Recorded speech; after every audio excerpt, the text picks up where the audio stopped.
Good afternoon, family. Thanks for checking out today's video. If you're new here, my name is Jonathan, and I created this channel as a way to record my progress as I work towards my goal of losing 300 pounds in 3 years.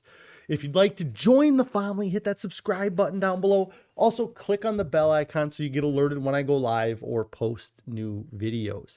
If you'd like to participate in on the discussion, you can join me live most weekdays on YouTube around 4 p.m. or outside of my live stream. If you'd like to reach out to me, you could consider joining the Discord we created. There is a link for that down in the description below. Also, down in the description below, there is a link to a Pinterest board. A lot of times we get asked what we're eating, what our family, what me and Carrie are doing, what we're eating to lose weight. And so we created this Pinterest board, which is a place where we're able to share a lot of those recipes so that if you guys are looking for something or you're needing inspiration, that's a great place to go for that. Today is day 721 of my 3-year challenge to lose 300 pounds. I am 1 week away from the 2-year anniversary of starting this challenge. I've used a combination of extended water fasting and a whole food, plant-based, salt, oil, sugar-free diet to lose over 220 pounds so far. I have about a year left to go on my challenge. I'm really excited to reach my goals and then live the rest of my life at a healthy weight. If anybody has any non-scale victories they'd like to share, I'd love to hear your non-scale victories. If you have any on-scale victories, I'd love to hear those as well. How are you guys doing with your diet? So, are you succeeding with your diet? What are you doing to succeed? If you're struggling with your diet, what's causing these struggles? And I feel like one of the most important things that we have to pay attention to is what are we doing that will make staying on our diet easier than the alternative? So we're going to go ahead and switch to the main here. I hope everybody had a great weekend. A couple people checking in here. Cindy Davidson said, "Hey, John, hope you had a great whole food, plant-based diet weekend." And I did. It was a wonderful weekend. The weather where we're at was amazing. It had been cold kind of last week, and then this weekend it was perfect weather, and I was happy to get out of the house and be outside as much as possible. Queen Shailene says, "Just found you through Chef AJ. You are inspiring." Thank you, Queen. I hope that you are having a wonderful day. Our Tiny Acres hugs back, and he says his non-scale victory was turning down your favorite lemon cake. And that's awesome that you were able to get through having that temptation, turning it down. And now you kind of know you have more control over that food now. That's a food that maybe tempted you in the past and you succumb to that temptation. Now you got to use that strength that you're gaining by avoiding that. And the next time that temptation or a similar temptation comes up, you can draw on that previous experience and think, hey, I survived it before. I didn't really miss anything. And so I can go without it, or I don't need to have this. It's not as important as maybe you had made it out to be in your head, or is difficult once you're able to get away from it sometimes. So that's great. I'm glad you were able to avoid that. Pretty Girl's mom, hey. Cindy says that your weight loss seems to be slowing. You have 44 pounds to lose to reach your goal. Should I make 50-50 plate consistent or more veg and less starch? Well, I think that everybody is different.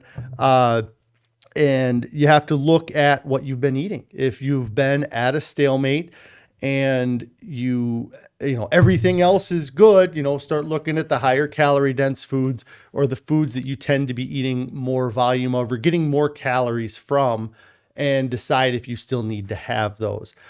Some of those things for me were like nut butters or avocados. While they are perfectly fine for many people to have, I just found that I couldn't have them for me. If you're looking for weight loss, then having more of the vegetables, I think, would be less calorie dense. I don't have it right in front of me. It just depends on what you're looking at. So just be aware, you're aware that it's slowing down. I don't know if it's stopped yet or not. But you also, there's there's all kinds of things, Cindy, because, I don't know what your starting weight is. It sounds like you're fairly close to you're 44 from your goal. So I don't know how much you've lost so far. But when I first started this diet, I could get away with eating some of the richer foods like the nut butters very consistently. And in fact, I had a period of time where I was drinking a lot of juice as well. And I noticed that my weight loss was slowing down. And I realized that I needed to cut back on some of those things that, while for some people, they can eat them and not see, any issues. But for me and for my goals, it was important that I focus on the calorie density of that food. Carrie saying hi. Hi, Carrie. I hope you're having a great day. Yes, she did make it back. Queen says that they started a whole food plant-based, no salt, oil, sugar-free diet again. And you're glad to be inspired. Yeah, I think it's amazing how many people are out there that are actually doing the diet and succeeding with it. It's difficult because we're competing with this world where there's so many other diets that kind of seem to be getting all the attention, and there's not a lot of attention I'm seeing, at least not publicly, going towards the whole food, plant-based, salt, oil, sugar-free diet. I think a lot of that has to do with the marketability of the foods. Nobody can take the foods really from a whole food, plant-based diet and get it to a point where they can make profit off of it. You can only make so much profit on oranges before somebody will just go to the next orange grower. And when you have these processed foods, they put proprietary things in them, or they use specific combinations of foods. And so they can profit off the food easier. And the companies are really just looking for the profits. Cindy says you've lost 73 pounds. That's awesome. Congratulations on your 73 pounds with no oil, no sugar, no processed foods, no avocado. You do make a heavy bean lentil stew. Maybe you're eating too large of servings. It's, if it depends on what's in there, like if you can adjust the calorie density of that food, maybe there's, instead of so many beans, you could add cauliflower into it or something to give it, that volume, and some texture without upping the calories a ton. Or take the recipe that you are using and add something like cauliflower to it to make it less calorie dense than it is currently. Branwen, I probably said that wrong. You have a question. You water fasted before with amazing results. Why don't you continue until you reach your final weight goal?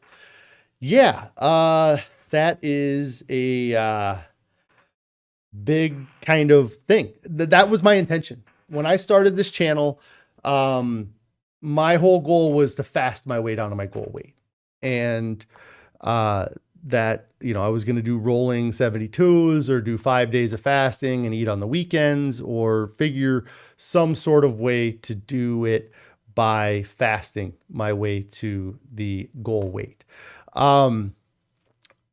In the end, you can fast and you can lose lots of weight to fast, but you can't fast your whole life.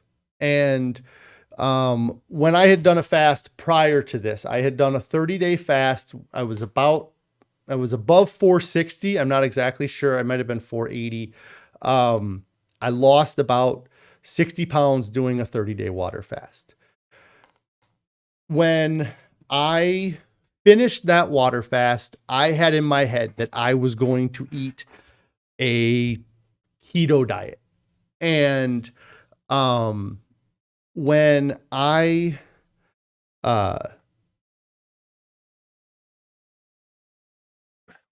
finished that diet, within a week of doing that fast, I was buying fast food again. I was off the keto diet. And within 2 or 3 months, I gained all of the weight I had lost in that 30 days and more. Like I was another 60 pounds heavier before I even started this challenge. The reason why I'm going on about this is that I've found that fasting is great for weight loss, but it's not great for sustaining your life. Like, I can fast my way to a healthy weight, but then I have to live that life. And if I don't fix the food, then I'm just going to yo-yo the whole way. And going into this fast in November of 2020, I had no idea what diet I was going to eat, but I knew I needed to focus on that while I was fasting and come out eating a healthy diet. When I finished the fast after 42 days, I lost 90 pounds. I switched to a whole food plant-based diet, and I continued to lose weight. Within 10 days of finishing my fast, I lost another 10 pounds, and I went on the diet very consistently. I'm losing 1.5 pounds to 2 pounds a week. And that is as good a pace as I need to lose the weight at. I'm learning how to eat right, because that is far more important than getting the weight off for me, is to learn how to eat right, because that's what got me fat, was eating wrong. So that is kind of why I don't fast a lot. I've done some fasting to kind of hit milestones, or done a couple day fasting. The other aspect of fasting is that if you want to do an extended fast, I don't think you can be very active and do an extended fast. When I did my 40-day fast, I was 520 pounds. I was nearly sedentary, or I was sedentary pretty much. When I started my diet, I didn't start working out. I didn't start doing a bunch of yard work. There were days where I felt amazing. And I thought, I could go out and I could do all this stuff, but I knew that if I did something on day 12 that was extremely exerting, that I might not notice it until day 16. But then day 16, it could kill my diet because I overexerted myself. And I tried doing another extended water fast. I got about 7 days in, and I realized I didn't want to be that sedentary. I wanted to do stuff with my kids. I'd already lost 100+ pounds, and it wasn't a great time. It didn't work out well for me to do a water fast, an extended water fast. And so I stopped that one at like 10 days. And so that's kind of what it is. And like Carrie says, at some point you have to figure out how to eat for the rest of your life. Yes, that's really what this was. I wanted to figure out how to eat like somebody who's 230 pounds. And that's been my goal, is to figure out how to eat like somebody who is my goal weight. And what I'm learning over time is that I have to learn how somebody who is Jonathan Fa has to eat to get to his goal weight, because what might work for me may not work for you. Your body might process the food slightly different. You might have different genetics in some way. There's baselines that many of us can follow, but I think that diet is far more personalized than these manufacturers want you to believe, because if they can get you to believe that one size fits all for these diets, then they can sell to all.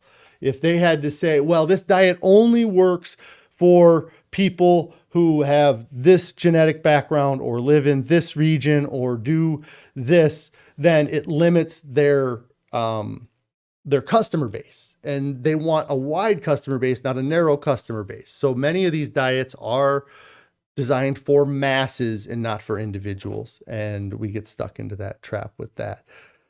Let's see. Rick, you'll add more veg to the stew, Cindy says. Yeah. Yeah, you're welcome. I hope that it answered. I know, for me, like I said, fasting was what I thought I was going to do. Now that I'm in doing it this way, I'm very happy with where I'm at. I get to eat large volumes of food and not have to fight the temptation of hunger all the time. Real quick, we will run through any photos I took of my meals this past weekend. Janet, good morning, family. I don't know where you're at the end of the day here, but good morning to you too, Janet. Let's see how far back I got to go. I think Wednesday, Friday at 9 p.m. That sounds about right. Friday, yeah. Friday at 9 p.m. is when I finished making dinner. Yes. Carrie was out of town and it was a busy day Friday. So Perth, Australia, 5:20 in the morning. You're a go-getter. All right. 5:20 this morning. I think I got up to the bathroom and then went back to bed for another hour. All right. Let me figure out. Everything's going to slow down, of course, because of this. So it's really annoying that this screws up everything, but let me see what happens if I open this up. See if it reacts. There we go. So I'm going to try to talk through this and hopefully it doesn't screw up too much. I'm going to have to figure out a better way to link my phone to my computer because I feel like once I connect this, it just throws everything into a tailspin. But this was kind of the standard food that I end up making when I'm alone. And so this was mushrooms, onions, and red peppers. I just put some water with it and made that and then Instapotted some. This isn't going to work, is it? Nothing's working. All right. Well, I guess I'll just talk about my food and we'll see if this fixes my computer's being laggy problem here. Yeah, I'll have to figure out how to link this to my computer or somehow pull up the photos from my phone easier. But I'm going to give this a minute to catch up. Let me know how it's going. So Friday night, I just had kind of the carrots, potatoes, and then a mix of vegetables, mushrooms, onions, red peppers. Mix those all together to make, and then I threw spinach on top of it as well. And then Saturday, I had leftovers of that. And then that was kind of all I ate Saturday was leftovers of that and then some fruit. I don't know how well this is doing here, but the stream seems to be going on. And then yesterday, oatmeal. Carrie made something for dinner last night. Oh, I wanted to show you today's oatmeal too. Last night we had a soup, Soupa Toscana. Is that right? Soupa Toscana, right? It had kale in it, potatoes, and it was pretty good. I didn't take a photo of it. What I wanted to show you a photo of was Carrie changed up our oatmeal recipe this morning.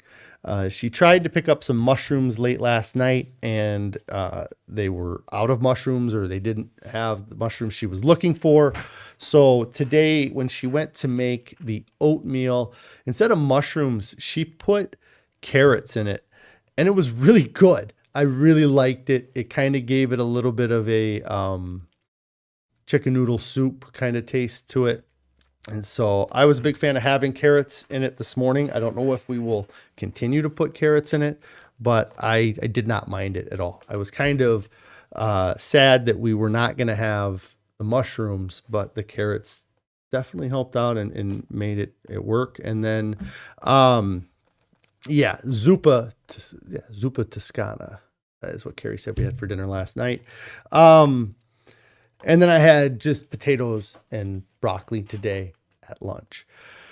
I think that this is catching up or it's getting a little bit better. I was actually going to talk about my lunch today. It was a very interesting lunch here at work. I don't know what was in the water supply today, but I had multiple people ask me about my diet today. And I got 2 questions about my diet that I thought were interesting because I've been coming in here for months now and eating kind of a very similar diet. And kind of every day I come in and if I'm running late, I'll bring oatmeal with me, which is like 99% of the time. And I'll eat my oatmeal at work in the break room when I first get in. And then for lunch, I make potatoes and broccoli, and that's usually what I have. Sometimes I'll bring leftovers from dinner the night before, but I have kind of a similar thing, but I don't shy away from eating in front of people. Like I could heat my food up, bring it back to my desk and eat it at my desk, and nobody would care. Nobody would say anything, but we have this break room, and I kind of, I don't want to have food in my office either, or have that. It's really hot in my office today. I'm going to have to do something about that. The,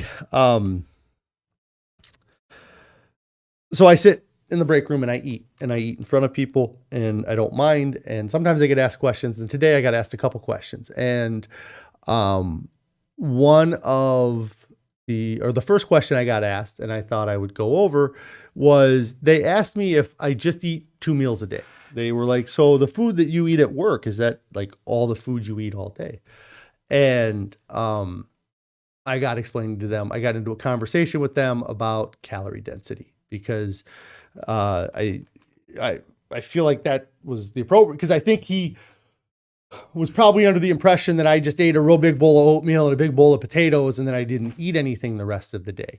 And I took the time to explain to them that, when you focus, or when you look at the calorie density of your food, you can eat more food for less calories. And our bodies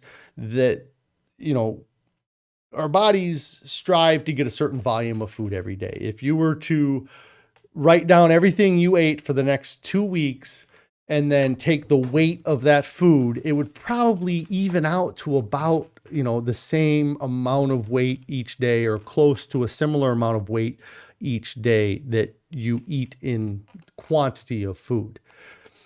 And with a diet where the calorie density of the food is 1,200 calories, it's very easy to get, 3 pounds of food in you. That's 3,600 calories.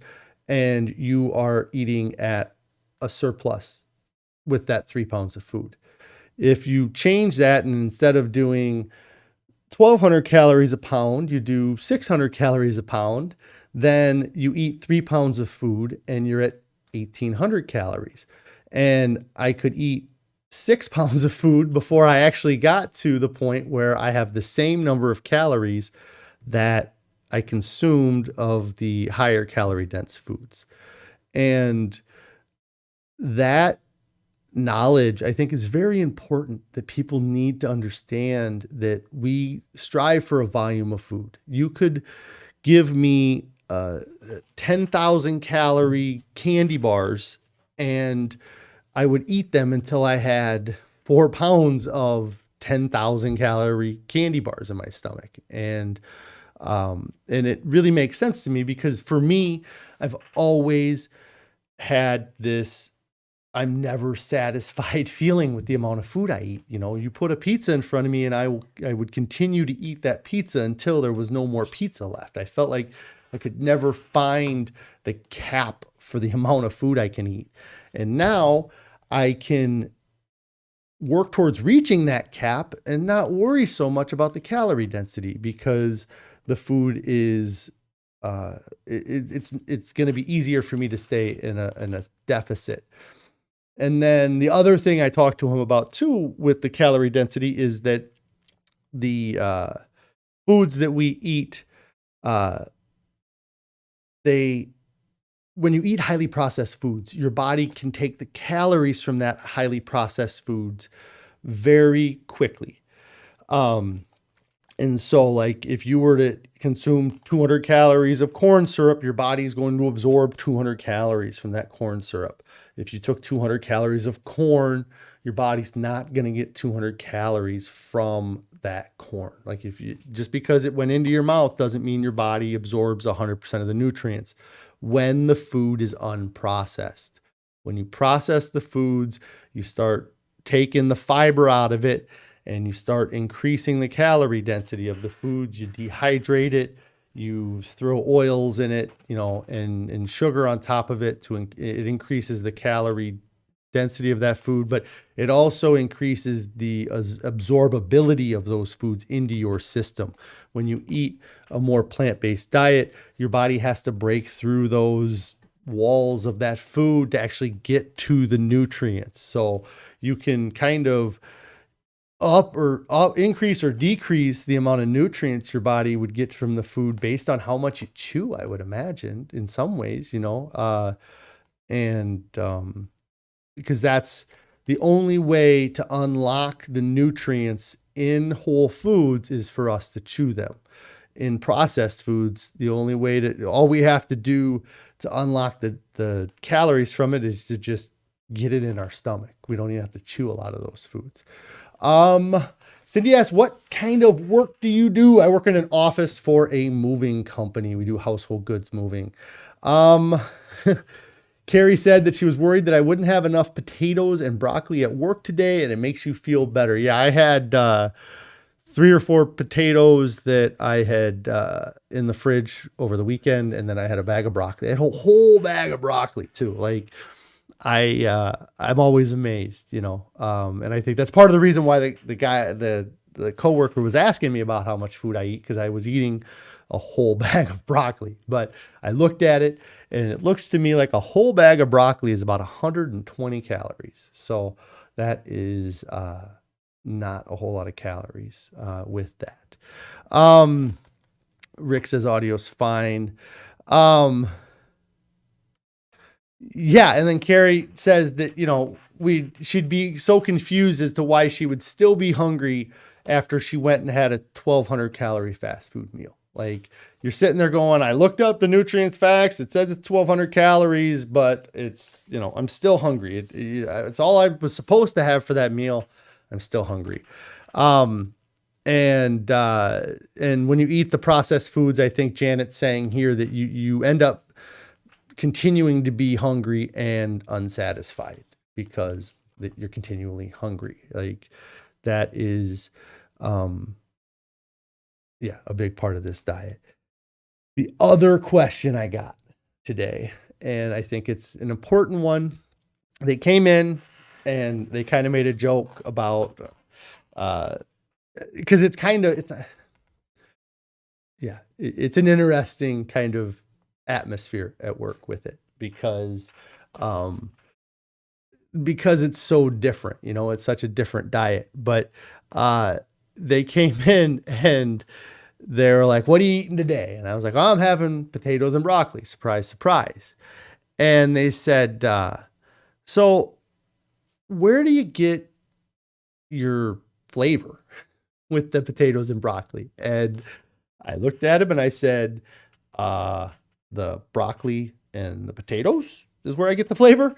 But I get what they meant, because nobody thinks of just eating broccolis and potatoes. They're like broccoli and potato, and then you throw some salt on there, right? Or you got some dressing, or you got some vinegar or something you put on there. You got some seasoning you put on it. And I kind of had to go through a conversation. I like to kind of explain to people about this way of eating, and it's the kind of the physiological adaptation that happens when you eat. And the best way for me to explain it is that I don't know how big a bag of broccoli is. Carrie would know maybe. But the flavor in the food,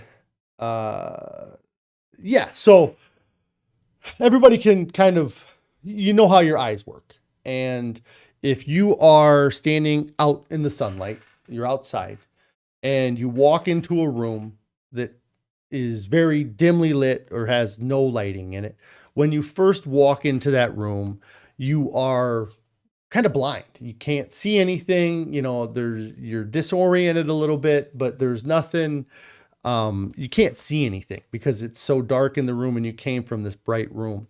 But you stand in that room for 30 seconds or a minute, and over time you start to see, oh, there's a couch over there, and there's a table over there. And then eventually you're able to start seeing more things in the room. And if there's enough light, you can see everything in the room. A room that you walked into and could barely see anything or couldn't see anything, you could then eventually start seeing things. And our taste buds are very similar to our eyes, but they're not as fast as our eyes are. So the scenario, I guess, is that if you consider the standard American diet or the highly processed diet or what you used to eat as being you standing out in the sunlight, and then you switch over to eating a whole food, plant-based, salt, oil, sugar-free diet, that's walking into the dark room. And when you first walk into that dark room, it's disorienting. You don't know how to eat any of the food. You don't know how to cook any of the food. You don't know where to buy the right foods or the right recipes. And it takes time for your taste buds to adjust. If it only took 30 to 60 seconds for our taste buds to adjust, then people could switch to this diet and it would be easy, and there would be lots of different human diet would be much different if our tastes adapted that quickly, but it takes weeks for it to adapt. So instead of it taking the 30 to 60 seconds for you to get used to being in that room, it takes 2 to 3 weeks for you to be used to being on this diet. And after you get to that point, the good food starts to taste not bad, right? It starts to taste good. It really does. You get lots more flavor out of the potato and out of the broccoli than you ever would have imagined was there when you were standing in that bright room looking into the dark room. And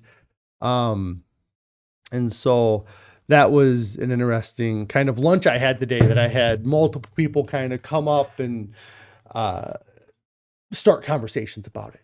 And, it's obviously, maybe they're seeing some changes in me, or it's just curiosity is getting the best of them. One of them, I made some book suggestions that, maybe you should pick up this book and check out, see if it resonates with you, and see if it kind of makes you, adjust your attitude about things. Cindy says, what's your take on smoothie drinking versus chewing? Many use processed proteins plus vitamins. Doesn't seem like a good idea. Don't have a lot of smoothies. When I first started this diet, we did have some breakfast smoothies, big fruit smoothies that we would dump our greens into, because spinach and kale wasn't high on my list of foods that I wanted to eat when I first started this. Spinach is now something that we have lots of all the time. Kale, we had it in that zuppa toscana that we had on yesterday night. But we would hide kind of green leafy vegetables in our fruit smoothies. But we just got away from it. I think that it was probably the effort, the cleanup for what we got out of it. I'd rather have oatmeal for breakfast than have a smoothie for breakfast. And you got to look into the calorie density. I don't know that we need to have anything that adds protein, like getting a protein shot thrown into a smoothie. Not very many people watching this, or many people I know in my real life, are professional athletes. And those, I feel like, are really the only people that would really have to worry about their protein intake. And if, in reading the book Whole and the Future of Nutrition by Colin Campbell, they talk a lot about how there's evidence showing that increased protein intake helps to facilitate the growth of cancer cells. Now, cancer can be started from many different reasons, but if the high protein intake helps it grow, then that can be detrimental. Because many times the cancers that people die and suffer from are not cancers that just developed yesterday. They got sick and then went to the doctor and found out they had cancer. A lot of the cancers are something that they started developing in their 20s, but didn't become a medical issue till their 40s or 50s. And then it's to the point where something has to be done, or it's gotten too large to be ignored anymore. And we don't realize how long it took for that cancer to get to be a problem. So I don't know that you need to add protein. I think that the diet gets plenty of protein. If there was an issue with protein in our world, I think that we would hear of a lot of people dying of protein deficiency. And I haven't heard of many people dying from protein deficiency. Cindy says, you think that those that eat the processed foods have deadened taste buds? Yeah, it's, I think that salt is very overpowering and overbearing. I think that the amount of sodium in our diet really affects our taste buds, and then also the amount of added sugar too. You know, like I think that the food industries rely on us just craving the three main, the salt, the sugar, and the fat or the oil. And those companies know that as long as they put salt, sugar, and fat in the foods, it doesn't really matter so much about the rest of the taste, as long as they can just get people to have a high response to the food itself. Neuroadaptation is an amazing thing. Yes, it is, tennis and yoga girl. And my explanation was spot on. Yeah, thank you. I think the other thing that I wanted to talk about with it, and I talked to my coworker about, was that they made a comment along the lines of not liking, or no, we were talking about, she said that, or they said that they noticed that when they ate vegetables, the more they ate vegetables, the more they started to enjoy the vegetable. And what I talked to her about was that our body has this feedback loop, that it is, when you eat food, the first thing, you know, you have your sight and your smell, but then when you put it in your mouth, you have the taste of the food. And many of us derive the joy or the pleasure or the satisfaction from our diet from the taste of the food. That's what we focus on. And we don't really consider what happens after the food goes past our tongue. But I think what happens is that after it gets past our tongue, it gets into our stomach. And when we haven't had that vegetable or vegetables for a while, it gets into our stomach, and our stomach finds that maybe that has the nutrients we need, or nutrients that are good for us, or nutrients that maybe it was craving this whole time that we kept feeding the wrong food to, but it gets these nutrients from this fruit or vegetable. And the stomach says, hey, that spinach was extremely valuable and extremely usable for us. So it sends a signal to the brain that says, hey, the next time you have a chance to have spinach, go for it, because I need those nutrients. And so then your brain kind of helps adapt your taste buds by saying, you know, we need it, even though it doesn't taste like you want it to taste. And I don't know, you know, I'm not a doctor. Nothing I've said is science, fact, or any of that, but I feel like there's this feedback loop that even if the first time you eat it, and I try to explain to my kids this a lot, the first time you eat it, you don't enjoy it, give it time. And the more you eat it, the more your body will change that. And it'll start saying, hey, that stuff we told you we didn't like, we're starting to like that now. So keep bringing that. And Carrie said that she had a smoothie today. We make it for the kids once in a while, but she was craving something sweet, so she had one. Queen says, the non-scale victory just now. You needed salad greens for your lunch tomorrow. Instead of being lazy and just eating from the canteen, you went to Aldi's and you got some salad greens. That is awesome. Making breakfast and lunch for tomorrow while listening, that's also awesome. Make plans for your food. Make us, get something in front of you so that you don't get stuck having to make a bad choice. That's at the beginning of all of my streams. I ask you, what are you going to do to make staying on your diet easier than the alternative? And Queen went and got the vegetables or the greens that she needed for her lunch tomorrow. She went and she's making breakfast and lunch right now so that tomorrow when she gets hungry, she's not faced with either eating nothing or eating something that is not on her diet. So that's awesome. I'm glad you're getting that done. Carrie's saying that, yeah, she started making the oatmeal that we eat in the Instapot the night before so that we can just wake up and it's ready to go. We don't have to wait, and it makes it easy. So that's awesome. And let's see, what else did I talk a little bit about today? I got into a conversation with them about the gut microbiome a bit too. We talked about just kind of, they were talking about eating a consistent diet. Like if you eat the same things over and over, that you lose weight.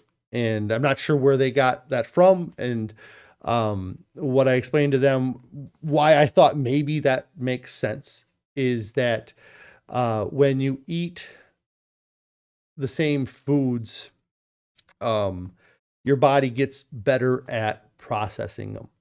And the reason why your body gets better at processing the food is because of your gut microbiome. So we have tens of hundreds of thousands or millions or trillions of bugs in our stomachs that are actually what help digest the food that we eat. Those bugs break the food down, and then that's where we get our energy from.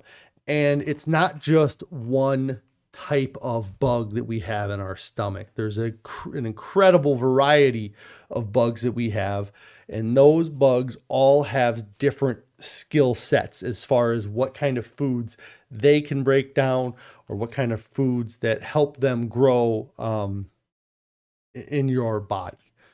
And when you eat a consistent diet, what you end up doing is you end up growing the bugs that can digest that food and starving out the bugs that can't digest that food. So for me, now that I'm almost 2 years into eating a plant-based diet, the bugs that break down animal protein and dairy and all that stuff, they're not in, if they're in my stomach, there's not as many of them because I'm not feeding them. Before, 2 years ago when I was eating, the bugs that could break down cheese and meat and white bread, those bugs were the ruling class in my stomach. And I made this change and I started to starve them out. And I started to promote the bugs that break down these whole natural foods. And if there's a bug that specifically breaks down potatoes, then those bugs are doing really awesome in my stomach. So there's a lot of them to attack the food that I eat, help process it. And so I could see where that could help with your weight loss, is just because you're, by being how consistency or eating a diet that is, the same, like repetitive, then yeah, I can see some benefits to that. But the gut microbiome is stuff that I don't, I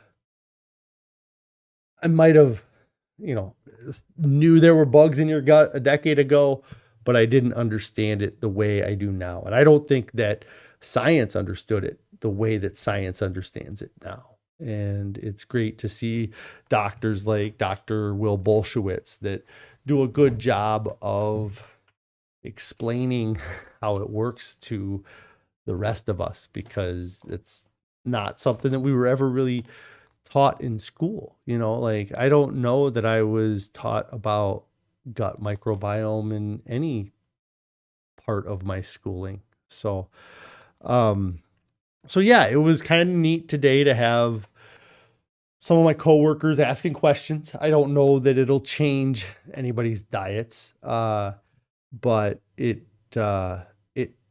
may plant the seed. It may be something that they end up making that change over time or not. If not, it doesn't matter. But I feel like I've given them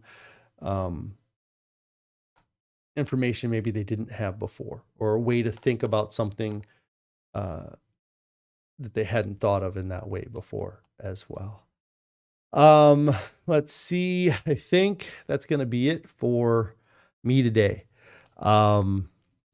The title, The Fighting the Diet Myths. I think that was just the conversations I was having. The myth that you have to eat in moderation, or you can't eat as much as your body wants. I get to eat as much as my body would like. I don't ever tell myself, no, you've had too much, because I know that the calorie density isn't putting me into that spot. And then the other thing that I think I'm gonna, Anthony says that they did talk to him about the gut microbiome after bariatric surgery. Yeah, I imagine that would be important to discuss with people after having a surgery like that, because I imagine that that was one of actually my coworker was saying that they had stomach problems, and then they took these antibiotics and their stomach problems went away, and they thought, well, maybe the antibiotics killed the bugs that were giving me that upset stomach. But yeah, I would think that they would probably need to talk a little bit about it and let people know. Yeah, it's tough with the bariatric surgery, because it's really tough to eat a plant-based diet and have bariatric surgery. And let's see, the other thing, the absorbing of the food. I talked about that. Right? I talked about absorbing of food today. Oh, did I? I talked to you guys about the absorbing of processed foods. What I didn't talk about that I talked about with my coworkers was how the plant-based diet, it kind of breaks the calorie in, calorie out mold, because when you eat a plant-based diet and a whole food plant-based diet, then the food that you eat becomes more difficult for your body to digest. So not only do I eat a larger volume of food, my body gets a smaller percentage of calories from that food than it used to. So if I used to eat my old diet, my body might have absorbed 90% of the calories that I consumed. So when I consumed a 4,000 calorie diet, my body absorbed 3,600 calories. Now, if my body is only absorbing 80% of what I eat, because it has cell walls and it has fiber and it's more difficult to get the nutrients out of, my body might only absorb 80% of those calories that I eat. So in a 4,000 calorie diet, I'm absorbing 3,200 calories. And just in changing the food, I decrease the calories I get from that food. And then on top of that, the food that's usually highly processed is very easy for your body to absorb. So it doesn't take much energy for it to do that absorbing. Whereas the tougher food that has the skin and the cell walls, your body will continually try to penetrate that skin and fail. And so it'll use that energy to try to get the nutrients, but it won't ever succeed. So not only do you lower the calories in, you increase the calories out just by the food that you eat. And I think that these processed food companies don't want us to know that. That's for sure. And then stress is not a good thing when losing weight or maintaining weight loss. Yes, I think that last week's weigh-in for me was kind of a very great example of that. I did very well with my diet. I had no reason to not lose weight last week. Extremely frustrated. And I'm hoping that it'll make up for it this week, but I had a very stressful week last week, and I believe that definitely contributed to the lack of weight loss last week. So, yeah. So stress is not a good thing if you can avoid it.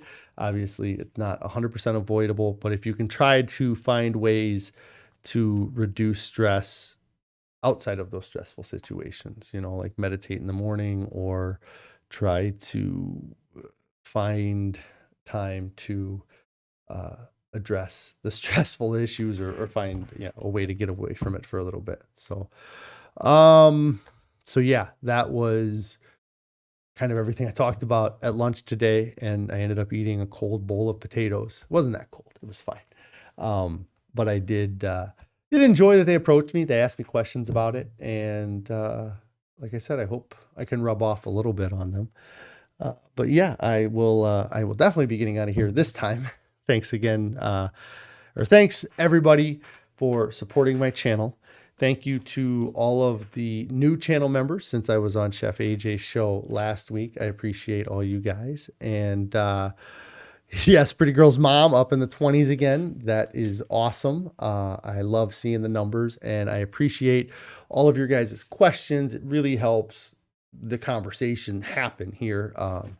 And it helps keep me motivated to keep doing this too. I want to come back on here every day and talk to you guys about how I'm succeeding. So I appreciate you guys tremendously.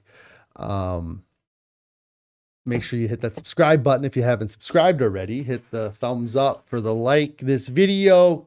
Click on the bell icon so you get alerted when I go live or post new videos.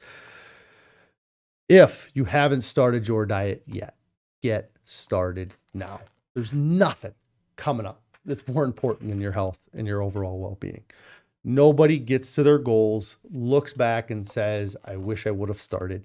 Nobody looks back at their goals and says, I wish I would have waited longer. Everybody looks back and says, I wish I would have started sooner.